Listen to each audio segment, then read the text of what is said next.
Are you one of those producers who's been making beats for a while but just can't get to that next level? Well, the short answer is you're just learning the wrong way. I've been a music producer for over half a decade and helped producers level up in music production too. And pretty much everyone, especially self-taught producers, fall for the same mistake when learning the skill of beat making. But you don't have to be most producers. By tapping into how your brain actually learns, you can master beat making way faster than 95% of your producer peers. So in this video, I'm going to reveal the biggest mistake producers make when learning how to make beats. I'm going to give you 5 ways which, when combined, will allow you to master beat making so fast it feels like you're cheating the system. And I'm going to show you exactly how each of these ways work, so that by the end of the video, you'll be able to go out there and make your hardest beats yet. Let me start by getting into the biggest mistake I see producers make when trying to learn how to make beats. And this is something that stalled my progress a ton in the beginning of my music journey too. So back in 2017, I was making beats more as a hobby. I had a 9-to-5 job at the time and I was in a relationship, which meant that I only had a limited amount of hours to work on music each week. I was having tons of fun making beats, but I wasn't really making any noticeable progress. So I made the decision to dedicate at least 30 minutes to an hour each day learning new skills, learning new styles in trap, new genres. I did this for a few months. I sat down, I watched a bunch of tutorials back to back. I was feeling motivated, productive. I was thinking, yeah, I've got this figured out now. But when it was time to actually do the things I was learning, I froze. My brain was blank. Why? Well, the problem was simple. Passive learning felt productive, but it was just an illusion. Think about the last time you learned something significant. Did it happen when you was rewatching the same tutorial for the 10th time? Probably not. Or did it happen when you were forced to figure out something for yourself? This is because of a concept called desirable difficulty. When learning feels too easy, your brain doesn't actually grow. But when you're forced to learn something difficult, when you have to think on your feet, struggle, and make mistakes, that's when you start to figure things out. It's not the most comfortable process, but it speeds up the learning process tenfold. Let me give you an example. This is Solomon. He's a self-taught producer. He's been making beats for just over 3 years, and I've been working with him for the last 3 months or so. He came to me with similar struggles that I had early on, and this is what his beats sounded like in our first session.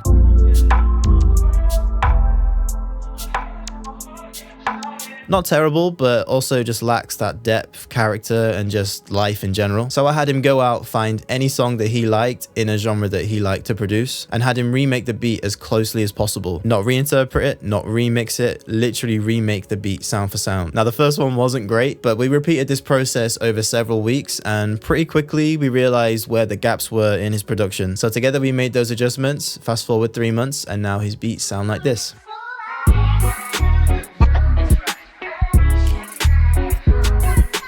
Way better than before, all from simply applying what he was learning in a more hands-on approach. Now this passive learning mistake and actually applying your learning will get your beats sounding a lot better in a lot less time, but adding in this next thing will really start to get things going. So about a year ago, after I started making beats, whilst working my 9-to-5, I realized that chasing this little music thing and turning it into a full-time career could be a pretty exciting prospect. And luckily for me, I was about to have the opportunity to make that happen a lot sooner than I expected. This was because I was invited to move out of the UK and jump ship to a small island called Cyprus with my ex-partner and live with her parents. Once we moved out there, I still had some work commitments outside of music, but my 9-to-5 hours were completely gone. So I'd gained a bunch of time. I had all this time at my disposal, which to many people who are trying to build a career is fucking perfect, really. But one thing became an issue pretty quickly, and that was that I now had all this added pressure to turn beat making and this music production thing into a career. Self-inflicted pressure, of course. I mean, who wants to sponge off of someone else's family while they're out at work? I'm just at home making beats all day. So in my head, I had to figure this music thing out and just get good as fast as possible. And that's when I realized that feedback loops was going to be the most powerful and the most fastest way to learn. And more importantly, to learn the right way. Feedback loops are what keep you progressing instead of staying stagnant. You can be as consistent as you want, crank out 100 beats a week, but if you're heading in the wrong direction, all that effort means nothing. Feedback loops are how you know what's working and what isn't, and what to do next. So if you want to get better at making beats super fast, then you have to know how feedback loops work. It's pretty simple, really. The more immediate, actionable feedback you get, the faster you'll improve. It's a basic cycle of action, result, analysis, adjustment. That's it. So for example, you make a beat. That's the action. You finish the beat and export it. That's the result. You send it to a mentor for constructive feedback. That's the analysis. Then you put that constructive feedback into practice. That's the adjustment. That's one full cycle, and then you just rinse and repeat the process. If you do this, then you'll learn way faster than if you were just listening to your own beats over and over. And I don't want to hear excuses. We've got the internet now, so it doesn't matter where you are, you can get feedback loops at any time. I mean, take my situation from before. I was living on a tiny island in the middle of the mountains with the worst internet connection, and even I was able to get feedback loops every day, and because of that, my skills grew insanely fast. Now, feedback loops come in two forms. First is positive feedback loops. These reinforce behavior. So if you see success, you're more likely to keep doing the same thing. Let's say a bunch of artists hit you up for the same beat. You immediately feel satisfied and happy with that outcome. So your brain locks into that. You say to yourself, okay, whatever I did to make that beat, I'll just keep doing more of that. Then there's negative feedback loops, and these correct mistakes. So if you mess up an 808 pattern or your drums just aren't hitting, then you'll get an alert, which in our case is probably a grilling from a mentor or other producers in a Discord server. But you quickly realize that that wasn't the right thing to do. It's not people hating, it's not punishment. It's information. The more you engage with this type of feedback, the faster you adapt. All of this matters because without feedback, you're flying blind. You have no idea if what you're doing is effective. You might even be reinforcing bad habits. The biggest and most common mistake I see producers make when learning a new skill is avoiding feedback. Why? Well, I mean, it's fucking uncomfortable. We'd rather not know that our melody's out of key or that our snare sounds weak. But here's the truth. Avoiding feedback is the #1 reason why producers stay bad at music production. I've heard producers say, man, I've been making beats for years and I'm still not good. It's often because they've been avoiding feedback. There's no coach there, there's no review, just doing the same things incorrectly over and over. It's the classic 10,000 hour misconception. People think that if they just put in more hours, they'll get better. But if you're practicing the wrong technique for 10,000 hours, then all you've done is master the art of doing things wrong. And here's a secret. The faster you get feedback, the faster you learn. If you only get feedback after a week, your brain's already forgotten what action caused the result. But if feedback comes instantly, you adjust much faster. Now, not all feedback is useful. Sometimes it's too vague, just like, get better next time or keep going or you're doing great. To learn faster, the feedback needs to be clear and actionable. The best feedback tells you what to do, not how to feel. You don't need someone yelling at you for a shit mix. You need information on how to improve that mix, but specifics though. Some good feedback would sound something like, okay, the 808's a little bit too loud compared to the rest of the beat, so just turn that down by a few dB. The lead melody sounds a little bit washed out, so turn that up a few dB and reduce the amount of reverb on it. Something like that. All right, so now you know that feedback loops are crucial, but how do you go about creating this for your own learning process? Here's some methods. First is having a mentor. Hiring a mentor, an experienced producer in your niche, although it might be a bit of an investment up front, is one of, if not the fastest way to get feedback as and when you need it. It's a great way to grow your connections, and it's great to have someone to provide a more structured, more formulaic approach to improving. And just having someone there to hold you accountable is always beneficial. Now for me, I normally work with producers for about 3 months. I've found 3 months to be a good amount of time to get producers hitting their goals and getting results without it being too daunting for the producer or promising some crazy results within like 2 weeks. Now, if your finances aren't in place to hire a mentor, then a great way is by joining Discord servers, attending live beat critiques, and joining forums of like-minded producers to get feedback. This might take more effort on your part, and you need to be a little bit more organized and structured in your approach since you won't have a mentor to do that for you. But if I was doing this, I would recommend focusing on one specific element of production at a time.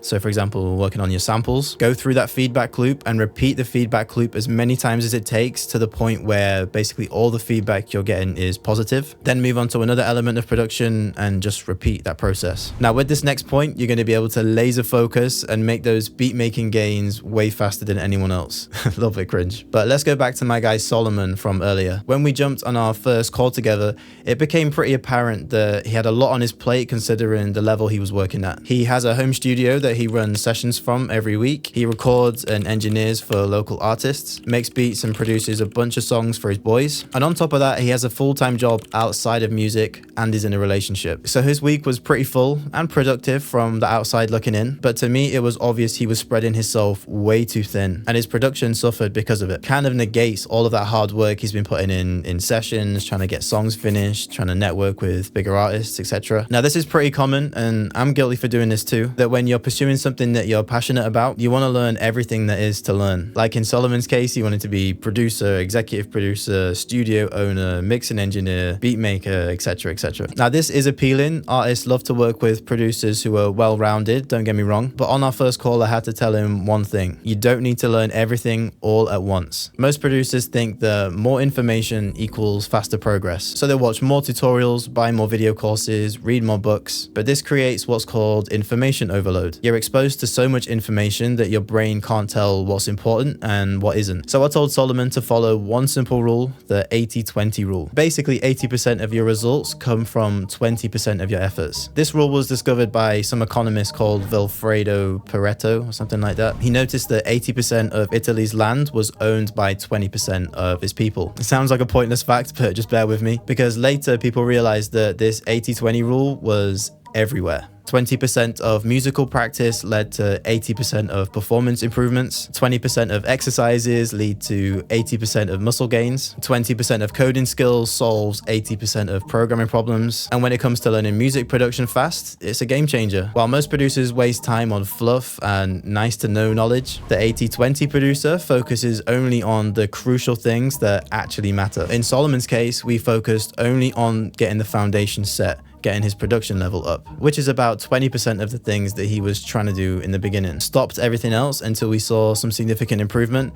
And guess what? His production levels shot up in a matter of weeks. So here's what you can do. Just focus on the 20% of key beat-making concepts and techniques and forget about the rest. For now. Honestly, if you use the feedback loop system along with the 80-20 rule, you'll see some crazy improvement. This next method will take your beats from just collecting dust on your hard drive to artists scrambling to work with you. So let me ask you something. If you wanted to break the deadlifting world record, would you hire an overweight couch potato for a coach? Or would you hire a seasoned powerlifting veteran? Yeah, the answer should be kind of obvious. Well, the same logic applies to improving your skills as a music producer at lightning speed. You want to get better at making beats fast, then you need to be around people that are better than you. That's the cheat code, surrounding yourself with experts. Now, experts aren't just producers who know more than you. They make learning easier, show you tricks you'd never think of, and most importantly, they'll tell you what you're doing wrong. Trust me, that's way more valuable than just knowing what you're doing right. A crucial thing an expert does is that they show you your blind spots. When you're learning to make beats on your own, it's kind of like you're walking around in the dark. You don't know if you're going in the right direction, and that's a big problem. You could spend years making the same mistakes just because you didn't know they were mistakes. And that's what a blind spot is. Something you're messing up, but you don't even realize it. No matter how much you practice, you won't see it on your own. But an expert, they'll see it immediately. They've already been where you are. They know exactly what you're messing up before you even notice. You know, it's like one of us producers trying to play one-on-one with LeBron James. I'm betting he'd probably know what move we're about to make before we even know. In music terms, let's say you've been trying to make melodic trap beats now for a few months. Something is sounding off, but you just have no idea why. Then a pro producer steps in, someone like Wheezy or Turbo or myself, watches you make a beat for 30 seconds and goes, oh, okay, I see what happened. Those chords are just way too dark. Just try these instead.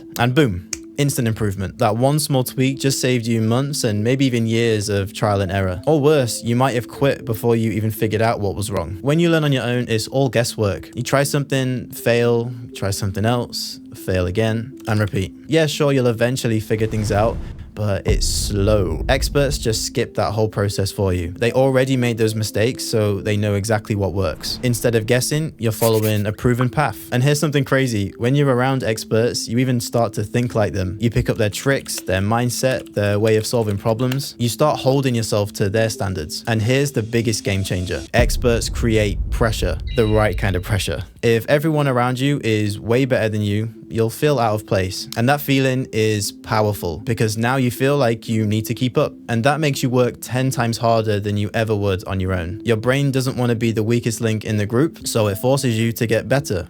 Fast. So if you're a producer who's hit a wall in your progression and you want me to expose and fix everything that's been slowing you down, then reach out using the link below in the description. I've already worked with a bunch of producers like Solomon to level up their game, and I've been a full-time producer for well over half a decade now, so yeah, I'm pretty well versed in this. Or you can watch another video on how to level up your game as a producer right here.